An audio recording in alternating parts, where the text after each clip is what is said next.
merah tumbuh di taman, bibit salam ditanamkan. Salam kenal teman-teman, Assalamualaikum saya ucapkan. Perkenalkan, nama saya Siti Mutmainah dari kelas 11 jurusan keagamaan asal sekolah MAN 2 Magelang. Saya mengikuti lomba dai dengan tema Cara Nabi Menjaga Lingkungan.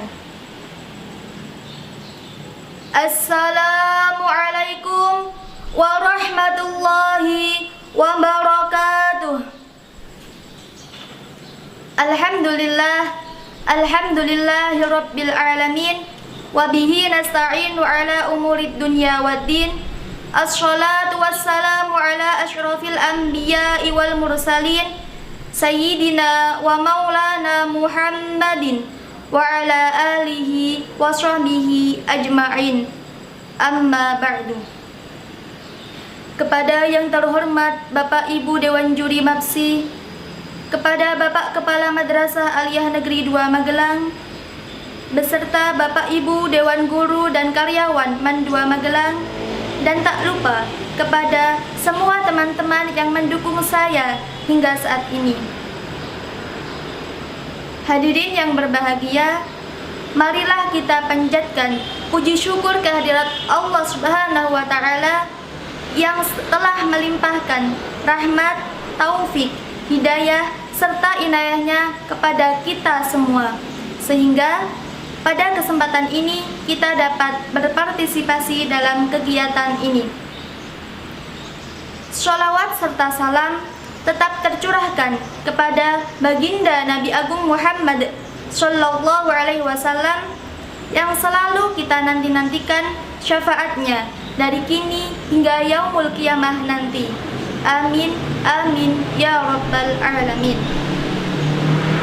Para hadirin yang berbahagia, berdirinya saya di sini akan menyampaikan sedikit materi dengan tema Cara Nabi Menjaga Lingkungan. Allah Subhanahu wa Ta'ala berfirman dalam Quran surat Al-An'am ayat 56. A'udzu billahi minasy syaithanir rajim. Bismillahirrahmanirrahim. Wala tufsidu fil ardi ba'da islahiha wad'uhu khaufan wa tama'a. Inna rahmatallahi qaribum minal muhsinin. Artinya, dan janganlah kamu merusak bumi setelah Allah memperbaikinya, dan berdoalah kepada Allah dengan rasa takut tidak akan diterima dan harapan akan dikabulkan.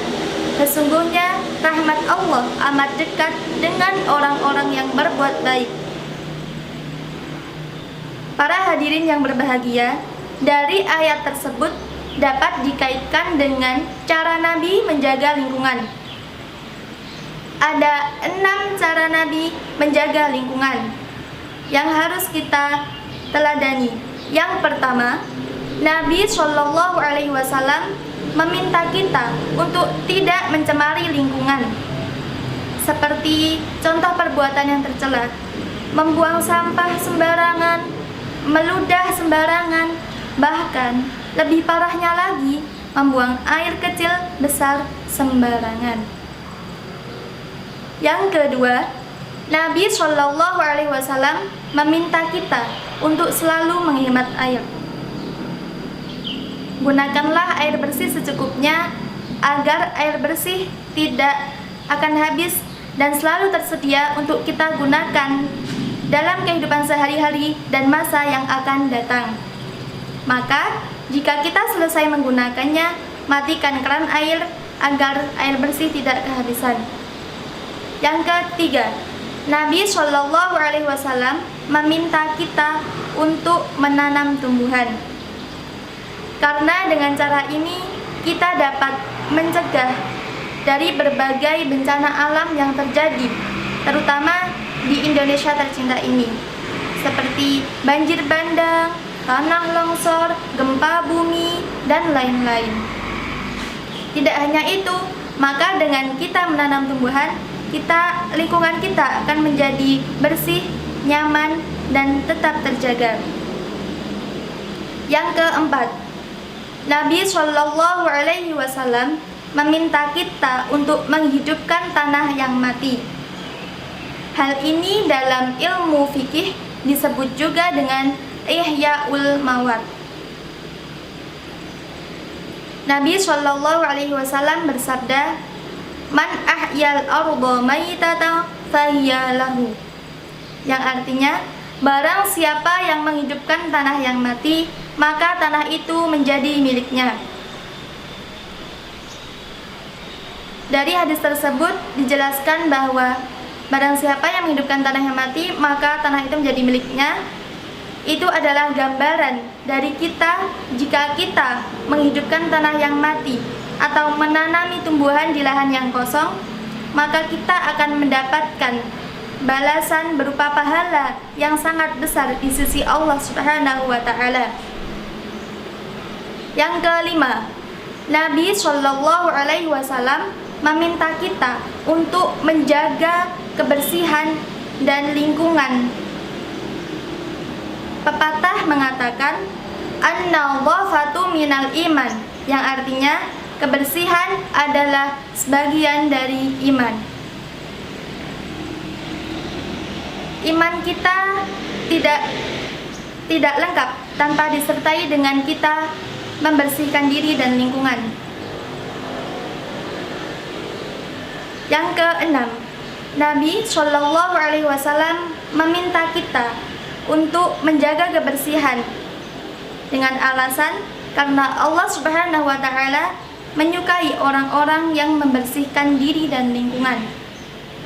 Hal ini tertera dalam potongan ayat Quran surat Al-Baqarah ayat 222 yang berbunyi, A'udzu billahi minasy syaithanir rajim. Bismillahirrahmanirrahim. Innallaha yuhibbut tawwabin wa yuhibbul mutatahhirin. Yang artinya, sesungguhnya Allah menyukai orang-orang yang bertaubat dan orang-orang yang menyucikan atau membersihkan diri. Baiklah para hadirin yang berbahagia, dari apa yang telah saya sampaikan dapat disimpulkan bahwa dalam menjaga lingkungan kita meneladani cara-cara yang telah Nabi Muhammad SAW sampaikan kepada kita. Mengapa kita harus meneladani Nabi Muhammad?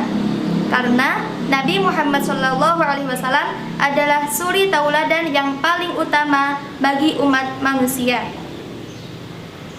Pesan saya adalah jagalah lingkungan agar hidup selalu nyaman.